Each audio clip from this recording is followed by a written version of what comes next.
Council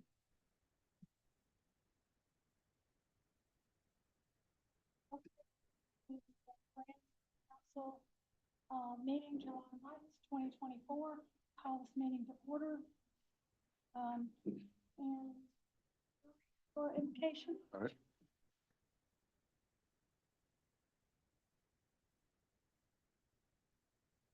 Please bow your heads. Dear Lord, just thank you for all your many blessings and bringing us here tonight and give us the wisdom we need to take care of the business we need to. And just thank you for this great city and this great country. In Jesus' name we pray. Amen. Amen. If you'll stand for the Pledge of Allegiance. Pledge of Allegiance to the flag of the United States of America and to the republic for which it stands, one nation, under God, indivisible, with liberty and justice for all.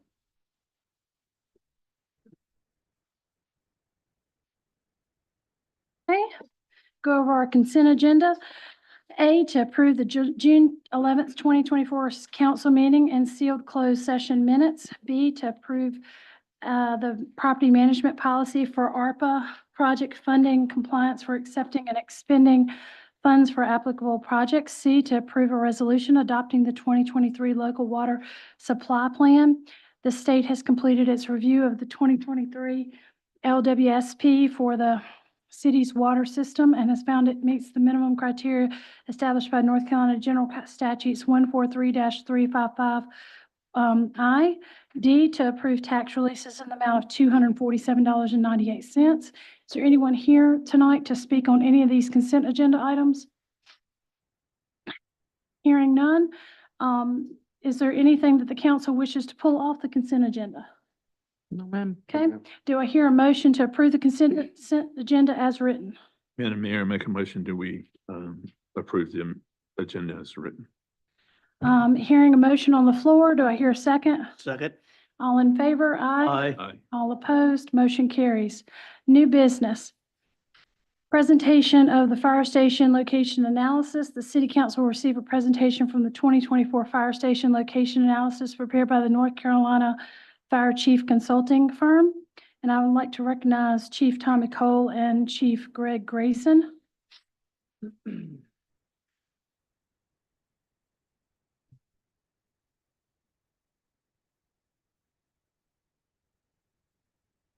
Morning, Chief. Hey, good morning. Mayor Talley and City Council, it's my honor to present this presentation to you here tonight, and Chief Grayson will lead that presentation. I just want to say that I'm extremely excited to know that this is a priority for City Council. When you had your budget retreat, it was wonderful news to hear this, which threw us into motion to start a update to the fire station study that was done in 2020. So here we are, and much of the information was similar to that of 2020, but obviously our city is growing at a very rapid rate. And so there are some minor adjustments that you'll see during our presentation as far as station locations and things that pertain to public safety, especially the fire service. There's been a lot of hard work involved in this over several months. Chief Grayson and his team, very thorough in their work on the project. A lot of information that we were able to share through them through our RMS system, our reporting system. A lot of time mapping, doing that with Trish, our partner at Burlington, through our partnership with GIS. Trish was very heavily involved in that as well. So we want to be respectful of your time, but we do want to give you a thorough presentation so you fully understand what this analysis shows us as a city as far as where we need to be thinking about our growth when it's related to the fire service. So at this time, I'm going to turn it over to Chief Grayson, and we do have a PowerPoint presentation that'll be on the screen where you can follow, the audience and yourselves can follow along. So Chief Grayson. Thanks, Chief. Thank you. Thank you so much for allowing me to be with you tonight. And as an Alamance County resident, I appreciate what each of you do and the time and dedication you provide to the people of Graham. So thank you so very much. We appreciate the opportunity to be with you, but we also want to thank the staff that work with us in this endeavor. And I applaud you for looking at what do the facts say, what do the data say, what's the information current today in 2024.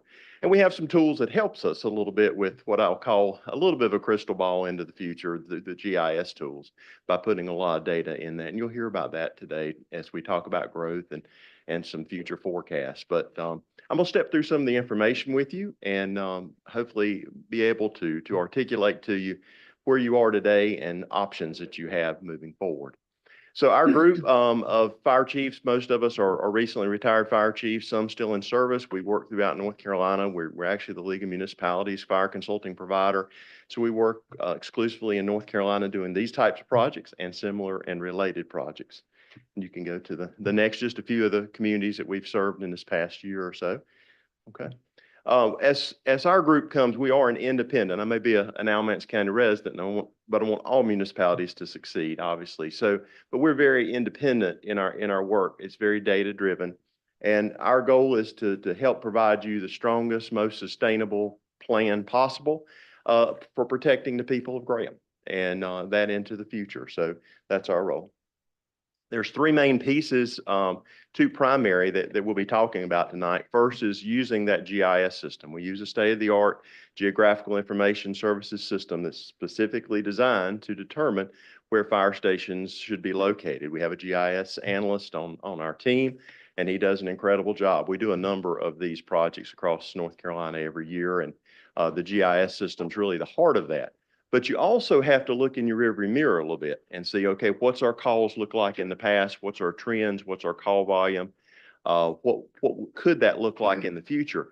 And all that data from the second piece, the historical data, gets fed into the GIS system because it's very predictable, saying, okay, this is what has happened in the past. For example, your project, almost 3 years of data went into that. Here's what the trends have been. Here's where they're going. And it allows the GIS system to have some predictability. And then we have a team review. So we look at every project as a group and say, okay, what are troubleshooting? What are the challenges, concerns, options, and all those types of pieces. So all those collectively help us to provide this for you. Lots of words here. Not going to read that to you, just saying there's pieces in our scope around GIS and the pieces and technology and use of that technology with geographical information systems. And in this work, we kept this station here, your headquarters station, what we call anchored, meaning that it stayed in place. And so we start asking the system, where's the needs beyond that? And so that's really the gist of that. We do look at your data and analysis. We try to get as much as we can. You're doing some good work in getting some better data systems than you had when we were here last time. And you've got more data. And so data is good, right? You're able to make better predictive decisions the more data that you have. And so we work closely with Chief Cole and your staff to be able to look at that data, dissect it, feed it in the GIS system, and then it lets it test a lot of the pieces as well. So really the purpose was to give areas of consideration for both a Station 2 and a Station 3 for you. Our first iteration of this work looked at what's the need for the entire city and for forecastable need. But this was much more refined to look at where does a Station 2 and 3 need to go to, and what would be recommendations to help strengthen your overall service delivery system. Okay. One of the pieces station locations does for you is travel time. You know, when Ms. Smith dials 911, she may not realize that calls got to be answered and processed and dispatch has to occur. And then the fire department has to be alerted. And then there's a time that it takes for them to turn out or till the wheels start moving. Then you've got travel time. And then when you arrive at the instance, you've got to set up and take action. So, but to Ms. Smith, it's the time from when she dials 911 until the fire truck arrives. But the piece that station locations very much can impact is that travel time. And so that's kind of a focus. Anytime you look at station locations, travel time is an important part. We looked very closely at all your data and response, and based upon the data we were provided, to 90% of the emergency incidents that you have happening in Graham, your first unit arrives within 7 minutes and 49 seconds, 90% of the time. So what that can do for you as elected officials, so what kind of service does Graham Fire Department provide? Well, 90% of the time or more, you're going to receive a first unit arriving in 7 minutes, 49 seconds. And so the data helps to demonstrate that. And I'll say that that is strengthening and improving, particularly since our first view of this information. So you're continuing to improve your response times. Can I ask you a Sure. question? I'm sorry. Sure. Do you want your questions at the end or? Okay. Whatever is best for you. Can you go back to that last slide?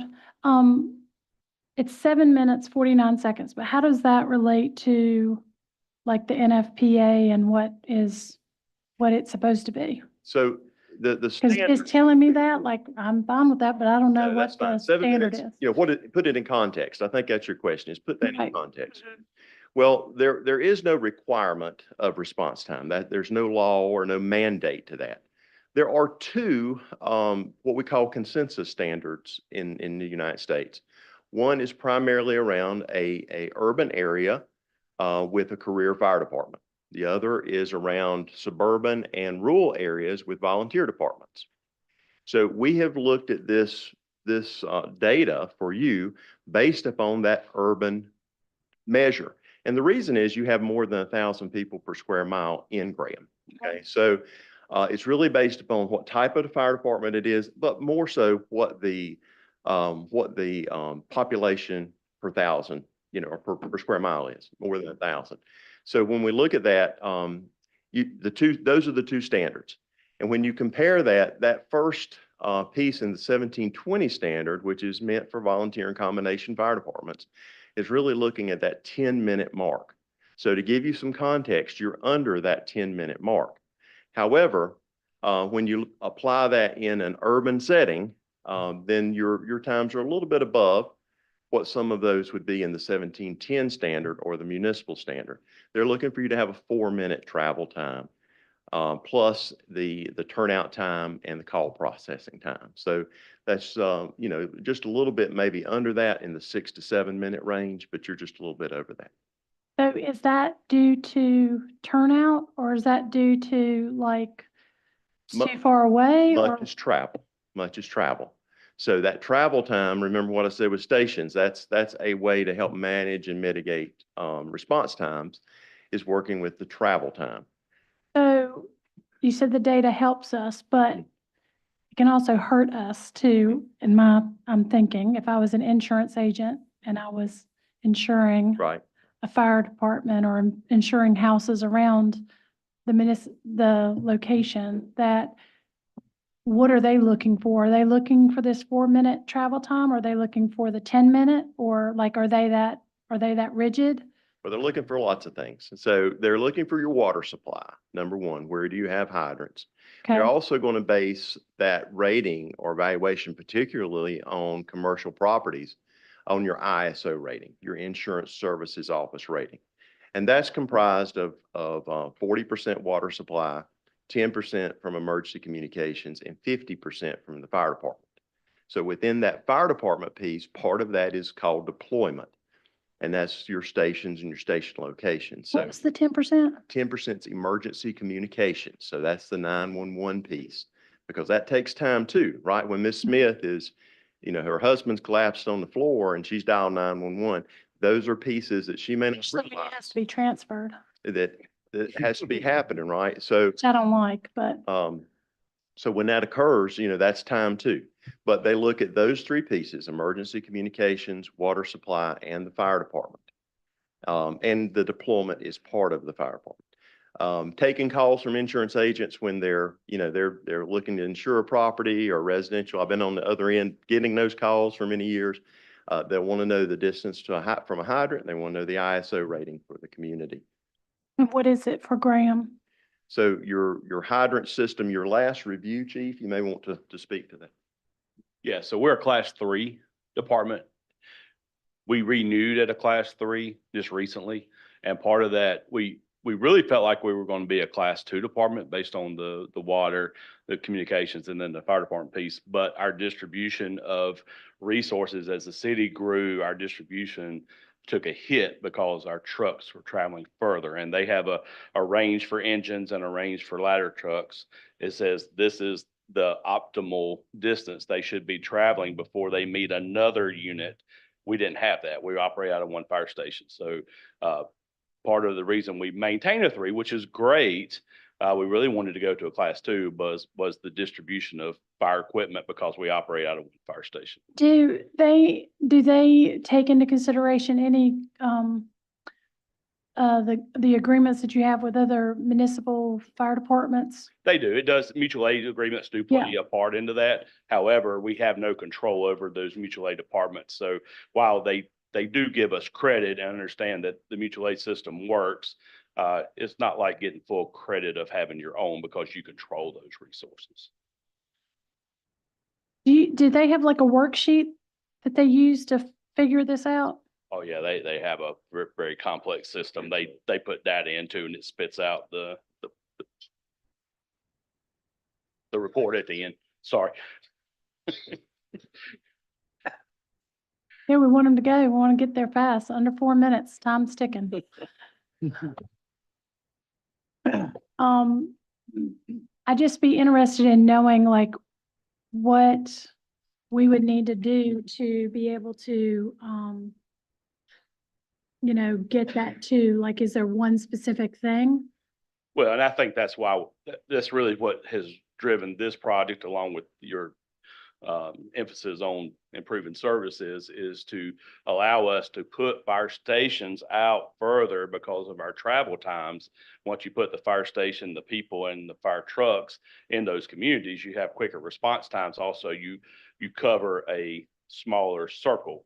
Our circle is huge because we're out of one fire station. So as we have these circles and the trucks meet each other and we are able to cover that territory, then you get so much more credit for your distribution of fire equipment in the report. I just always find that it's a conflict of interest when the insurance company is the one that is doing the rating, but it's not in their best interest to rate you lower when they would have to reduce premiums. So luckily in North Carolina, that's done by the Department of Insurance. So the insurance commissioner does have, his goal is to lower insurance rates because he would like to get reelected. So can we get the worksheet then? Yes, Like, Absolutely. because what I'd want to see that we are doing is that we're working towards a goal, and that by doing this improvement, that we would be able to say to residents, your insurance for your homeowner should go down Yeah. as and a just- result of this investment. Yes, ma'am. Just like Chief Grayson said, I take calls probably once or twice a week from insurance agents. They want to know how far the property is from the fire station and how close are they basically within 1,000 feet of a fire hydrant. We do very well with that. Our water is really what has got us to a class 3 quicker than probably communications and the fire department. Water is the ticket, right? But water on firefighters. But anyway, that's what they want to know. And I think, sometimes when we talk, especially our new communities out towards Industrial Park, Riley's Meadows, Cherry Creek, when we say that we are 4 miles, 5 miles from these, I think it causes concern. I don't know how it affects their insurance because I don't ask. Luckily, I live a little closer into town. It doesn't affect mine, but they do ask those questions. So I'm sure that is a concern of theirs and probably plays into how their premiums are. I would think it would make sense to me. So. Okay, thank you. We'll be glad to provide you a summary of the schedule, so you see how it is completed. Chief Cole can provide the last rating sheets, which I think will be helpful as well. Okay. We do look at where your workload is and where it's occurring and when it's occurring. And so this is just a visual to show that your peak times of call volume really range from about 8 a.m. to 8 p.m. each day. Not to say that if your incident's occurring at 2 in the morning, it's an important incident. We're just saying that's your peak time of service each day. From 10 to 8 to 8, and 8 a.m. to 8 p.m. is really that broadest sense. The chart that was just there shows the colors, the red, the warmer the color, the higher the call volume. And that column on the far right shows the cumulative numbers through the week so that you can look at, okay, when do the incidents occur in Graham? When are these incidents occurring of these over 6,000 incidents that we we did analysis on. So what time of the day is that occurring? And we've broken it down in your report. You'll see time of day, day of week, other type things. But we think it's important to note that your weekdays through all 7 days of the week are your It 8 days. seems like the weekdays are worse than the weekends. Yes, ma'am. Is Yeah. that because And, people are well, away from their home? where people are is where incidents occur. So as your transportation corridors are busier, as people are coming to work, as there's more movement of people, there'll be more incidents. So when you approve new subdivisions and you have new residents, that's more people, you're going to have more incidents. And we'll talk about that a little bit later. Is it also seasonal? In this area, not as much so. All right, we're going to talk a little bit about the geographic information analysis that we did as well. The two really partner and work together. You can't do the GIS analysis without studying your incidents and vice versa. So the two of those really go together. Okay. So when we look at the overall travel time in this particular map, that dark brown color represents a 4-minute travel time from your single station. So you can look at your municipal limits and look at the area that can be covered within that 4 minutes. And because of your urban density in Graham, we are looking at that from a 4-minute travel time. Remember, there's other pieces that make up the response time, but the travel time again is much controllable by station locations. This particular visual shows you a little bit further. So what's that look like as they move out? Overall, your service delivery with the 7 minutes 49 seconds is strong. But when you start looking at the further you go out, obviously the longer that takes. The more traffic that you have, we talk about what days is your call volume. Well, those are often days that traffic is more of a challenge for you as well. But when you look at this time effects, that orangish area is in the 7 to 8 minutes for travel time, and the red is in the 8 to 9. So obviously, common sense, the further you go out, the longer it takes. And you'll see that those are identified on your map for you. Now, these are broken up into areas where the calls are tracked within the fire department's records management system. But this visual is good to show you that you've got some areas on the east side that are in the red area. You've got some on the west side and southwest that are in that orange area. Okay. Does Swepsonville respond when you have something at the industrial park or at Old Fields? Yeah, so we use a mutual aid system that, depending on the number of units that are in service, so Mebane, Haw River, and Swepsonville are frequent responders with us when we have those emergencies, if they're available. And it's reciprocal. Yes, it is. So, and that's an important part is your automatic aid and mutual aid is reciprocal. So when they have an incident to come together and work. But this next particular slide is to show you some of the development that we were provided of projects that are in motion and coming to Graham.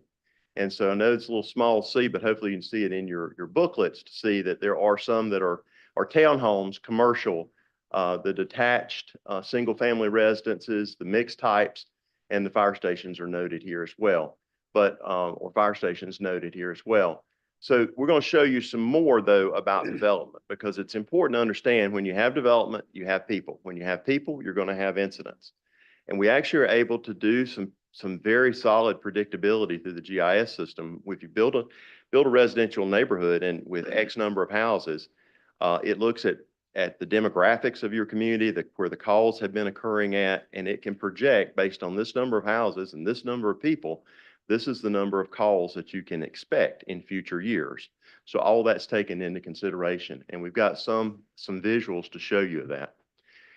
This visual on the left-hand side is showing your new development's estimated population. What's the population going to do as these newer townhomes, residential structures, apartments, things that are under construction and approved to be built? What's that going to look like to population? And then on the right-hand side, we have some visuals that show what's that do to incidents. Commercial properties have a high demand for fire services as well. Even though residential has demand, commercial properties do as well. And we're going to talk a little bit about land use in a few minutes, and hopefully that will come to light as well. Okay. So we look at your current population densities, we look at what that could be in the future. And you'll notice some changes to that. You'll see that there are more populated areas away from the downtown area that are emerging and growing as new areas are being developed, and this helps to capture some of that. This is what we call a heat map. It just simply says, here's where our incidents are occurring. Based on your last 3 years, your current service demand density, this visual on the left shows these are where most of the incidents occur. That red color, again, is indicating this is where the most is happening. You'll see that it is in your downtown, primarily in your downtown area. But then you'll see those next colors. You'll see that orange. You'll also see that yellow. The one on the right-hand side is a future density of demand. In other words, this is what this will be evolving to. And when you compare and contrast the two, you're going to see that there's more density of calls, more density of emergencies coming in several places. Your southwest side, as an example, and your east side. You'll start seeing pockets pop up on that visual on the right that you don't see on the one on the left, current versus future. We do look closely at this land use risk, and the GIS model requires all that data to be in because they want to look at what is the commercial, really the commercial property piece. This is where much of that is called. What type of commercial is it? How large is it? What type of operation do they conduct there? And there's a predictability factor with that as well. So this land use risk also represents an important factor for consideration. And again, that red and orange in your visual shows you where those higher ones are at. This is also a predictability piece because if it's zoned for commercial use, then most likely, even if it's not approved, that's probably what's going there, subject to your approval at council. But that land use risk is important in the factor as well. Those are, I would consider older buildings, right? Not newer buildings. Well, it looks at all. So, even newer buildings can have hazard, and depending on the storage or stock, especially these large buildings, even sprinkler buildings, can be overcome pretty quickly in a fire situation. So it looks at the use of the building, both older and newer. It's really what is the use? What is the zoning? Is it heavy industrial? Is it just industrial? There's those classifications that we'll look at. The heavy industrial will carry the highest, or those places with hazardous materials carry some of the highest. It looked on that map though, the industrial was just, the industrial park was just like moderate. Mm-hmm.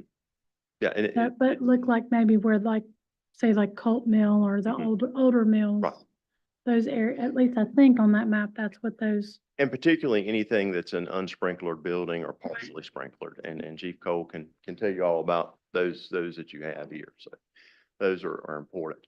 So one of the methods that the computer uses in determining, after all this data goes into it, is really laying like a grid over your city and saying in each of these cells, they may be a half square mile cell. In this cell, what's there?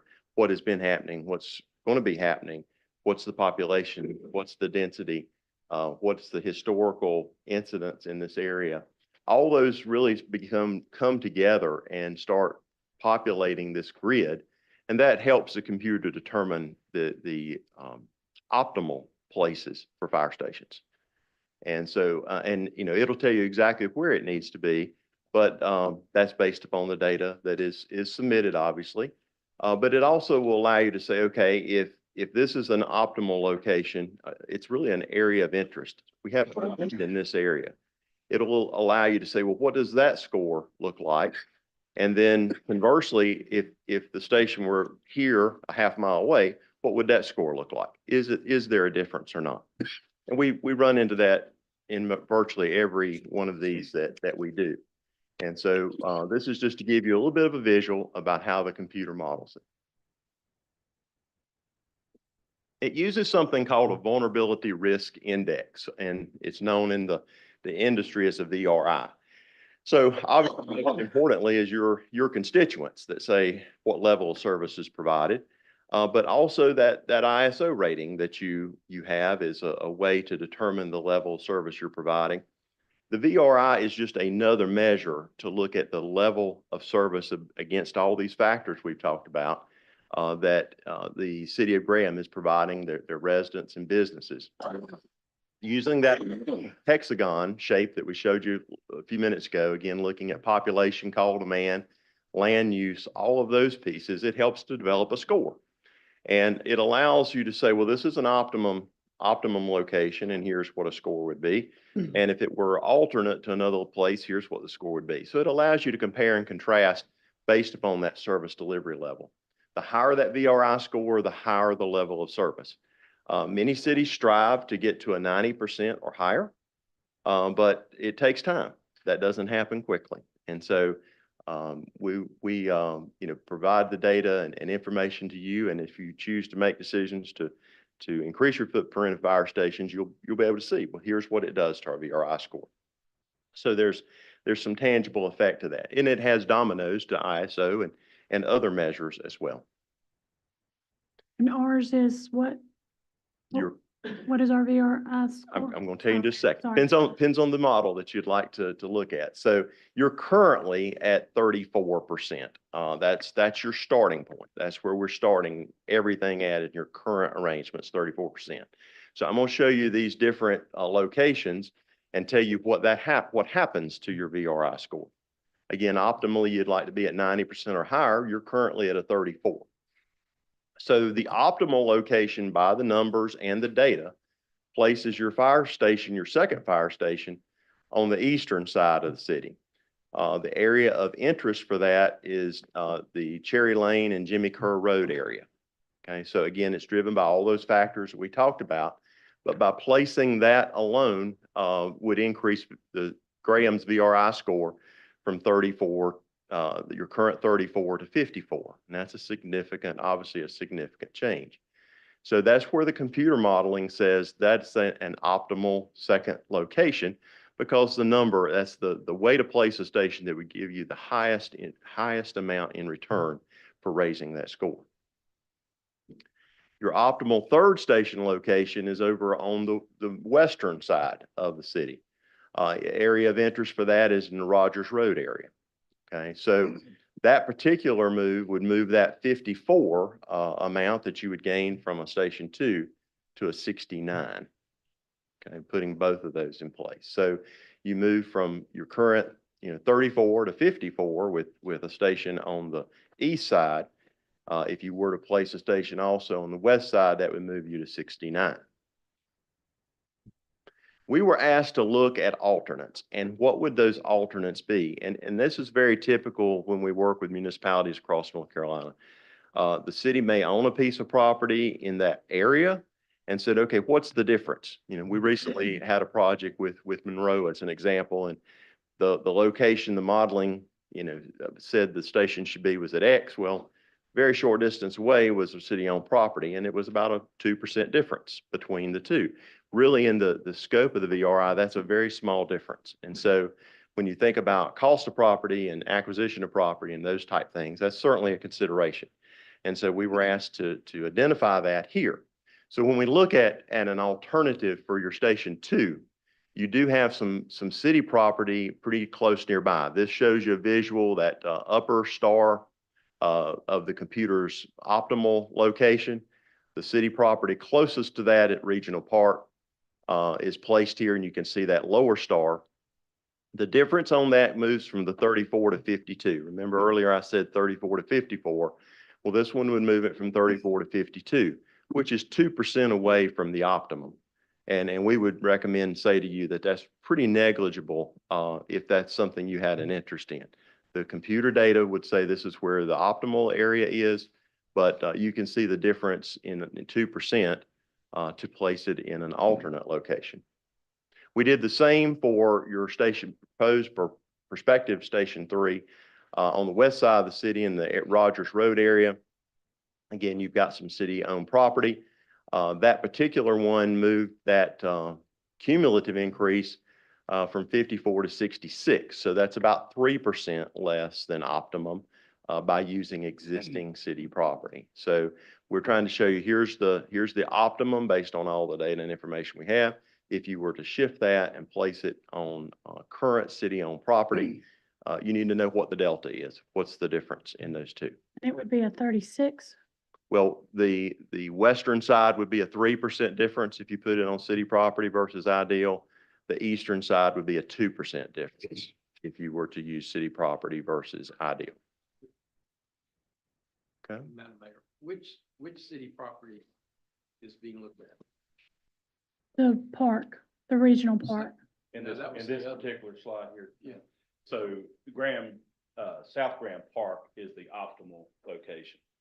We own the property at the corner of Rogers, technically on the corner. Right, but that's my question is it that property or is it the South, Grand Park? Optimal would be Optimal. at the park.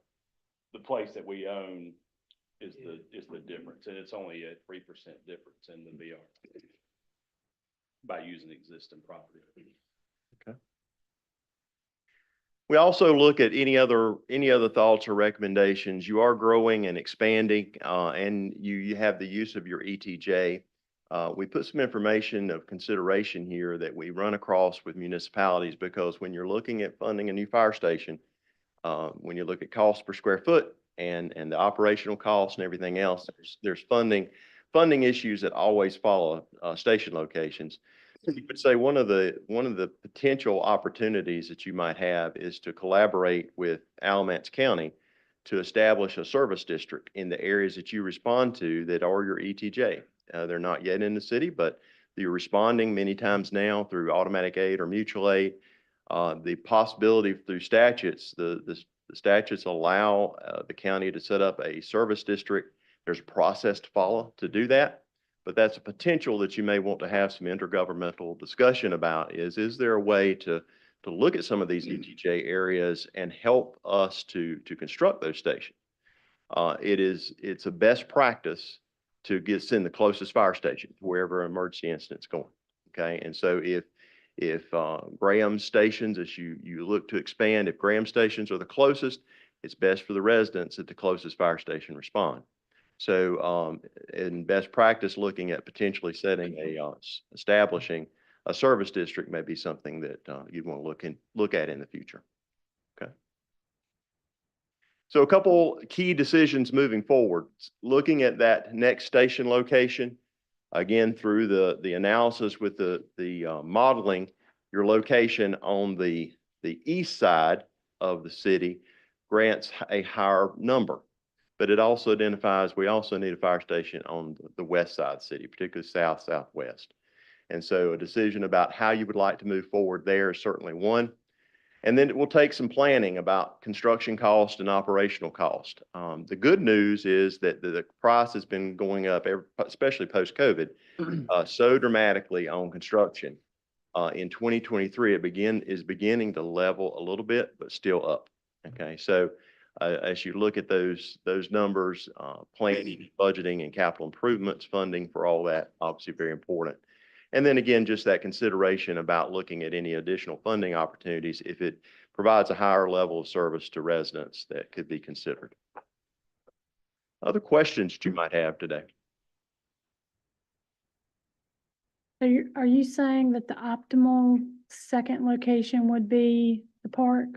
Very near the park area, yes, ma'am. That's that, you can go back if you'd like, that's that lower, go back or go forward one. So that's the regional park. Yeah, on your east side is Regional Park. On your west side is, as you see that lower star, we did a comparison to the location of property owned at Moore and Rogers, and that's the 3% difference. Right, and I know, Megan, you were checking into whether we could use property. Yeah, so the land at Graham Regional, the majority of it was purchased partially with part of dollars. There is one parcel that does have road frontage that was not included in that. I think it's around 3 acres, if memory serves me correctly. We are reaching out to the state to determine if the part of parcels could be used for a station. We don't have an answer on that yet, but worst case scenario, there is the 3 acres that was not part of related. Just want us to make sure that we're framing the question to them that where you have a park. Yeah, that's what was And- communicated. Yeah, okay, that we're not using it for an alternate thing, but to me, security for the park is much better by having a 24-hour manned substation there. And I mean, to me, it's a benefit to the park that you can use, and I think it makes vandalism go down. They're there for sporting events. I just think that it just makes the most sense to be able to utilize our staff in a way that, you get the biggest bang for your buck. You're not duplicating services, so to speak. And, having somebody that, now that almost all the firemen are trained in EMS and stuff, if there was an incident, you're literally right there. If there was a incident at one of the, ball fields or something, or as we continue to expand the park, would really be beneficial, I think, for a presence to be there. Yeah, my question was not to replace the park, that was there, it would remain there, but in addition to the park, the potential site location for But a I'd like for us to station. be able to say where it goes, where it needs to go on there, not be pigeonholed into the 3 acres if that's not the best, and like explaining to them, like if it makes more sense for us to put a soccer field there, yeah, we could put a fire station there, but if it makes more sense to have it at the entrance or, Trade-off. you know what I mean? Like, to be able to use it in the best, most sensible way. I think they just don't want to feel like we gave you the money for rec and you're not using it for rec. But Right. providing a building for security and EMS and fire services, I feel like is ancillary to the use of the park. Yeah, we've had many conversations with Brian and our rec department about having a fire station next to a park would hopefully cut I down just on think some it of would those be things. Great. It would, and we have a huge community engagement program in our department. So while having a lot of people at the park coming over to visit the fire station may sound, a little too much some days, it is what we're there for, right? We're there for the public education and the community engagement with our community. So there again, many facets of why it's a good location, we believe, in that area. Like your training that you do, you have this big park, the training, all different kinds of opportunities, I think for both the fire department could benefit from it and just the recreation of your staff, being there at the park. I don't know, I think it might serve a really mutual beneficial service. We agree. And I'll just add in, it's very typical that cities place fire stations, parks, and other areas that have good community access. That's very typical. Can you name some of those cities? 'Cause City of Greensboro has fire stations in and at parks. Okay. Can give you a list of those. Yeah, I'd like to go, look at that, at least online, to see how that works. I And think Oak Ridge does too. I feel safer, especially like if I'm there, you always hear about people being at these parks and, they're running or walking, or they get there early or get there late. To me, I feel safer if there's a presence of firemen or policemen or whatever there at the park, or somebody that's trained in medical, first responders, that kind of stuff. So. And that's why we were excited about the first analysis showing South Grand Park. But after Burke and I went down to look at the land, the topography of the land and stuff, it didn't make sense. It's not a great location. That's why we backed up to Rogers and Moore. It gave us better access throughout the city, gave us access to 87 South, Rogers Road, and those areas. So again, we'd like to be at South Grand Park. It's not a great location to build a fire station at. Right. Yep. Madam Mayor, may I ask a question? Sure. Is there any property, there on Highway 54 where we cut the new sewage treatment plant roadway in? Is there any property along there that we could put, possibly a station? That's probably a better Aaron question. We looked at that, the location where they're building the building now as you turn into the wastewater treatment plant. Too much It- floodplain. It's in the floodplain for a public safety building. There was a lot of concern about that location, so we backed off of it. Okay. And that was just looking, that wasn't without modeling. We just thought city-owned property, would it be a good location to build the fire? Yeah, generally speaking, you want your sewer plants in a low area, obviously. But because of that, a majority of that property down in that area is in floodplain. So it's just not as much usable space. Is there any property along the property lines that we could purchase and move it out on 54 versus where they're looking for? That's something I think we have to evaluate. I mean, you got properties where folks I think aren't as willing to sell. Especially when you're looking at potential commercial corridor. Their value is gonna be a lot different than our value. Right. But needless to say, I mean, we can evaluate space out there. There are some property owners that have large tracts along that way, but strategically placing it where they can access some of those artery streets that can cut them across the city, I think is also important as well. So I think that's something we can look at, but I was just thinking about how many accidents we have we have quite a few. It's a high on high at the accident space intersection out of there. 54 and Yeah.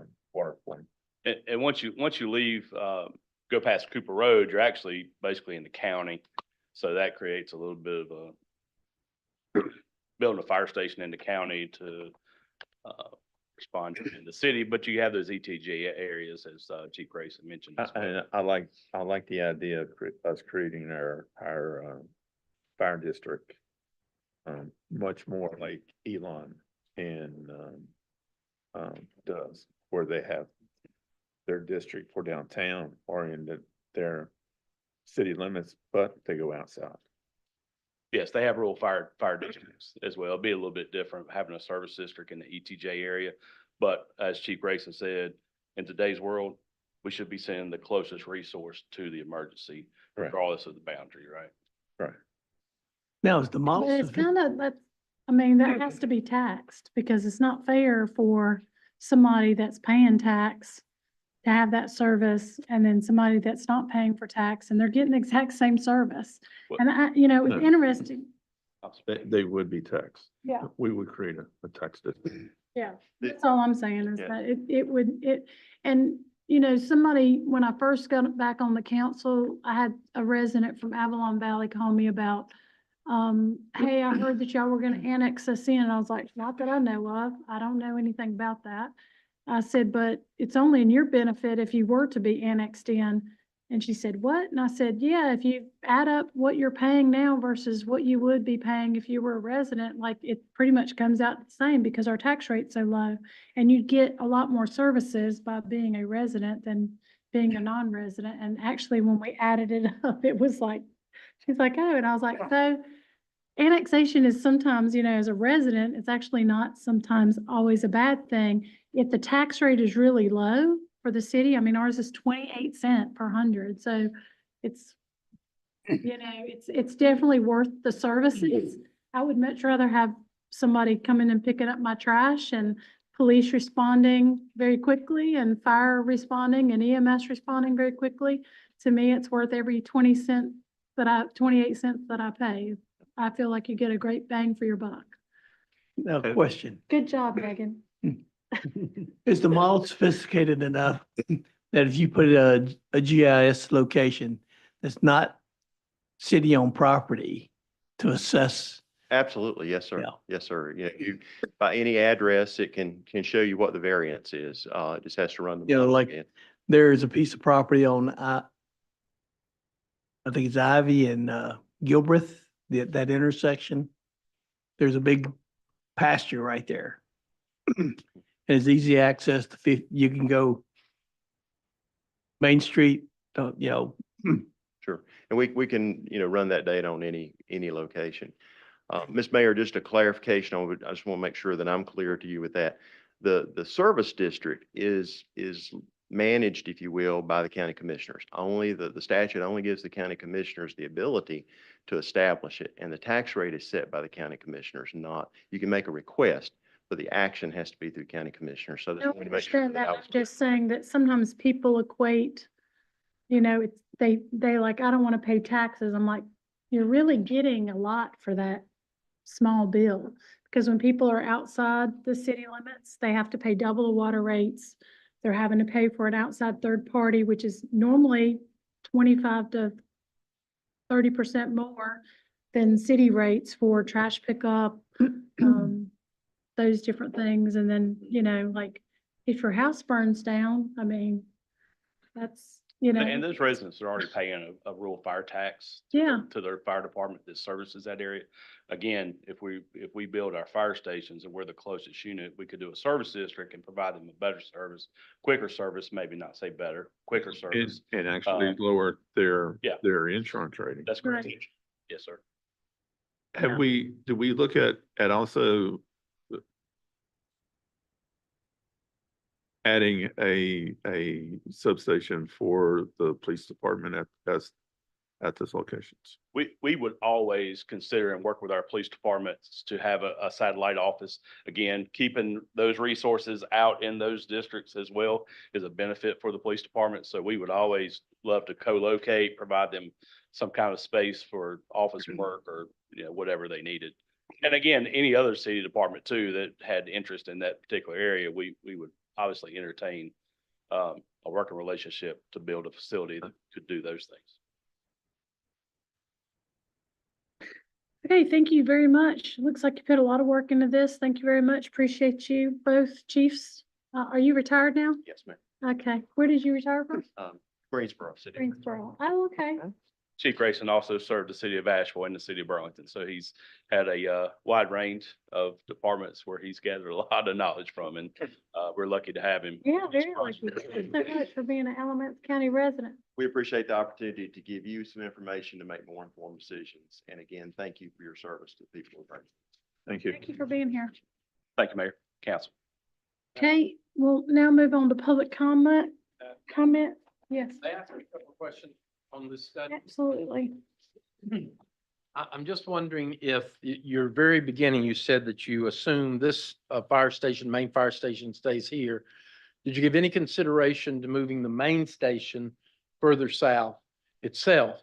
Basically, the city has a natural limit on the north side because we're bound by Burlington. But if we moved further south, it would seem to have a little more flexibility. For purposes of the modeling, this station here was determined to be an anchor station, and we were directed to make that an anchor station, meaning that it did not move. That's typical when we do modeling, which stations remain, which stations do not. Some of the earlier analysis, though, and some of the data that I would add to that shows that your current in the 3-year analysis, when you look at the highest number of incidents, they are in the downtown area.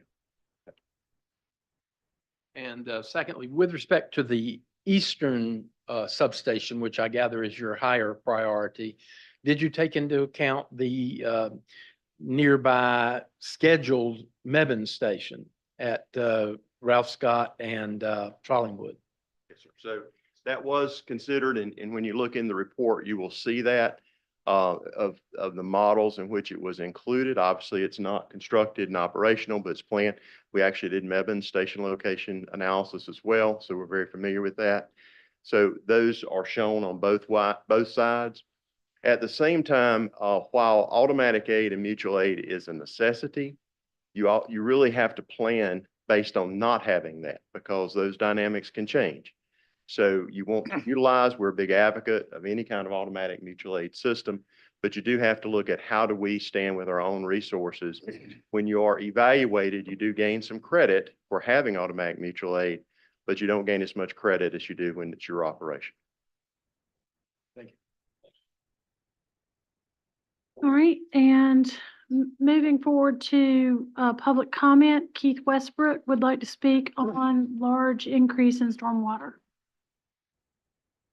Yes, ma'am. Keith Westbrook, 604 Chalkwater Court and Graham. I know a little bit more since I talked to Megan, since I've been here about this, and I didn't understand it. But I didn't understand it way before when we first started at $2, I think it was way back when. And my concern is the increase from $2 to $3.50, almost, that big of a percentage.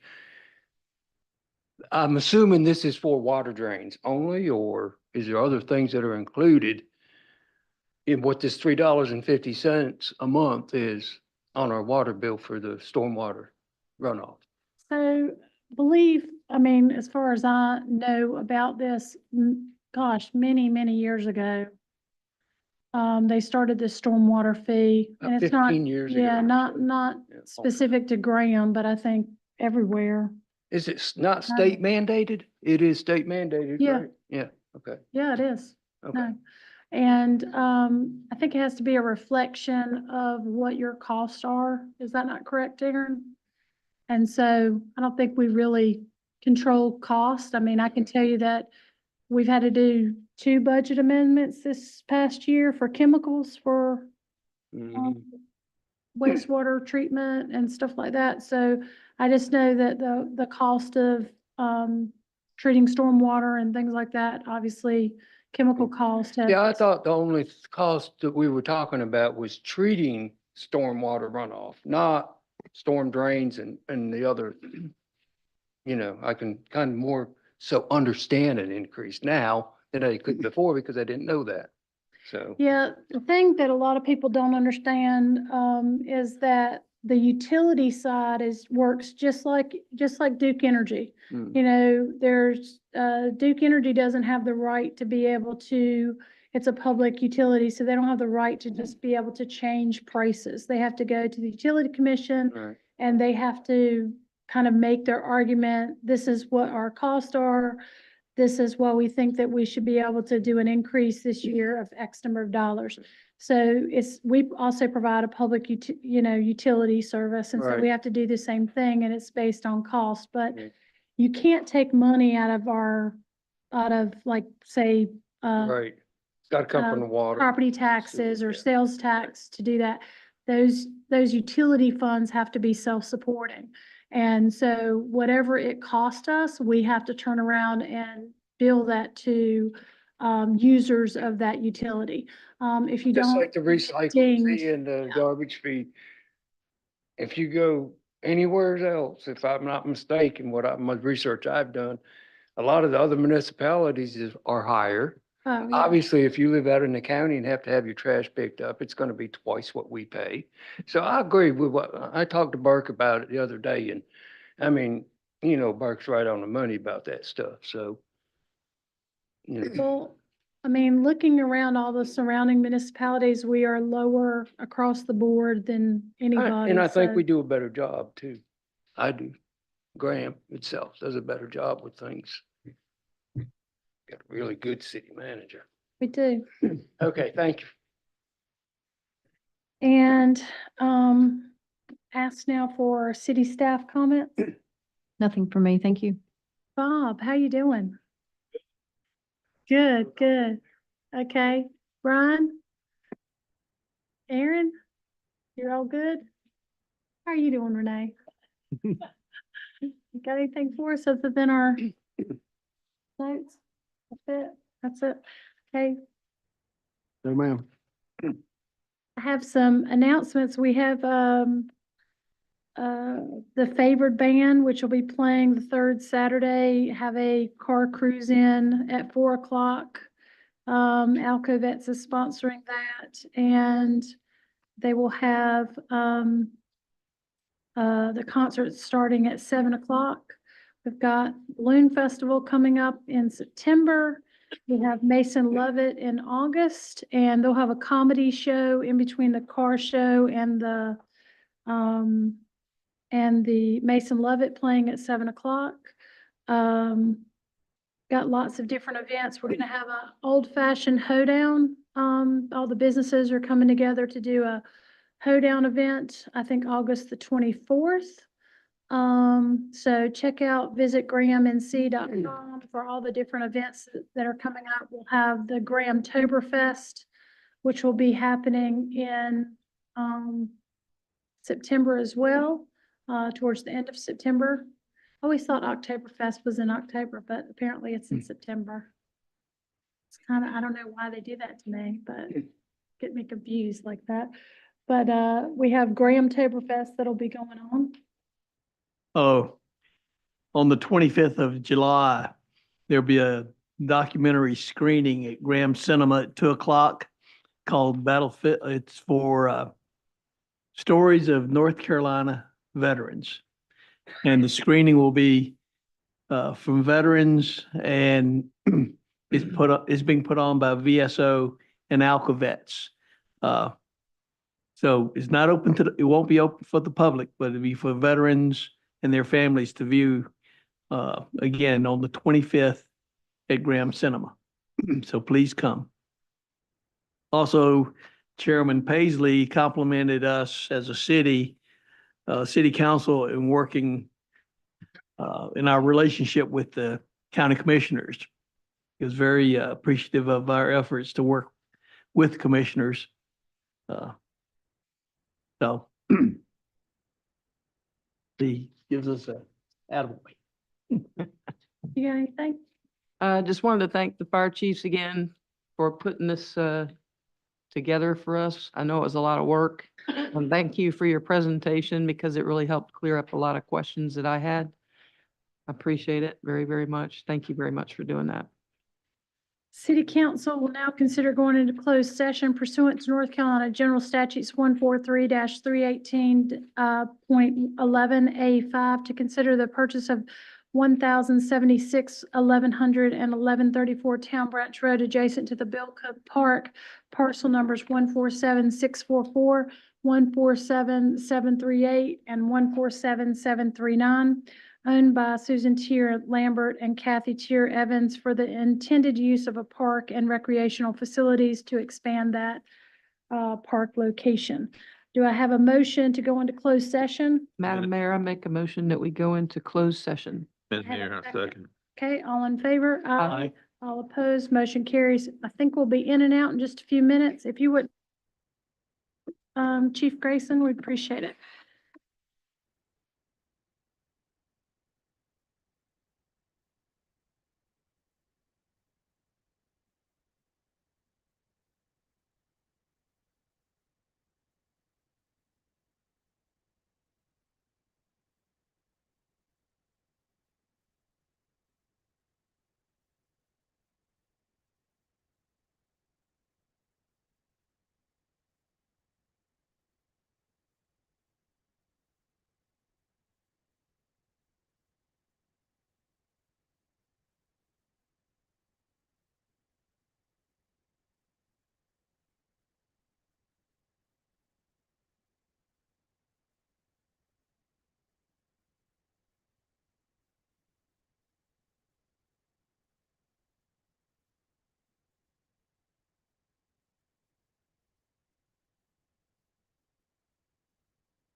All in favor? Aye. All opposed? Motion carries. We're back in open session.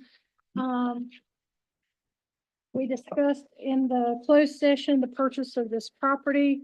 And is there a motion on the floor to accept the offer to purchase and contract in the amount of $615,000? A second. I'll make the motion that we approve it. Second, Second? all in favor? Aye. All opposed? Motion carries. Budget amendment. Yes, I understand that. Are we supposed to give this back? Back. Okay. I was gonna give it back, yeah. And then, the next motion I'm calling for is for the budget amendment for the money that we had to put down for this particular purchase, in the amount of $20,000. Do I hear a motion to approve? Make a motion, we approve it. Do I hear a second? Second? All in favor? Aye. All opposed? Motion carries. And need a motion to adjourn. Make a motion that we adjourn. A second. All in favor? Aye. All opposed? Motion carries. Do I have anything? Yeah, I think Anything? I was way off. 7:22.